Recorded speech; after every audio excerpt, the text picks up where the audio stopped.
আজ শনিবার, তো শনিবার মানেই নিরামিষ দিন। তো দেখো আমার নিরামিষ থালিতে আজ কী কী আছে। আছে হচ্ছে গরম ভাত, তো ওই 3বার দিয়েছি। তো 3বার দিলে পরে বলে 3বার দিতে নেই, ওই জন্য আরেকটুখানি নিয়ে ওটা 4বার করে দিলাম। যদিও বেশি হয়ে যাবে, হয়তো তুলতে বলবে, যাই হোক ছেলের ভাতটা বেড়ে নিলাম। প্রতিদিনই আমি ছেলের ভাতটাই বাড়ি। তো দেখো একটু হাতে করে ঠিক মতন সাইজ করে দিলাম।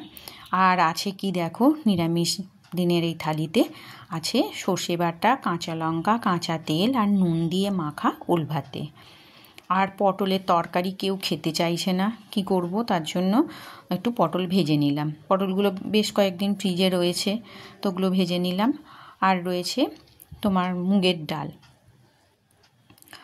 এই ছিল এই যে মুগের ডাল। আর নিরামিষ দিনে তো কি রান্না করব বুঝতে পারি না, তো যাই হোক আজকে একটু অন্যরকম করেছি। পাঁপড় আলু দিয়ে তরকারি, একটু জিরে গুঁড়ো, হলুদ গুঁড়ো, লঙ্কা, এটা কিন্তু বেশ লাগে খেতে। পাঁপড়ের তরকারিটা আমাদের সবাই ভালোবাসি খেতে। আর আছে দেখো গোল গোল করে কাটা শসা,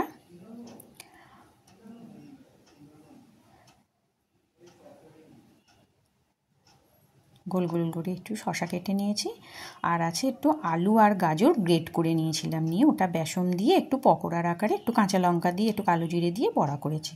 তো আমার নিরামিষ থালিটা তোমাদের কেমন লাগলো অবশ্যই জানিও। ভালো লাগলে একটা লাইক করো, কমেন্ট করো, আমার পাশে থেকো, আমার চ্যানেলটাকে সাবস্ক্রাইব করে দিও। আর দিলাম 1 গ্লাস জল। এই ছিল আমার দুপুরের লাঞ্চ থালি। তো ভীষণই সিম্পল একটা লাঞ্চ থালি।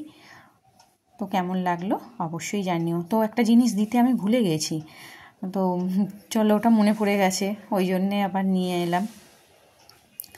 তো শেষে মনে পড়েছে, মানে জল দেওয়ার পরে যে লেবুটা আমার দেওয়া হয়নি। চলো টাটা।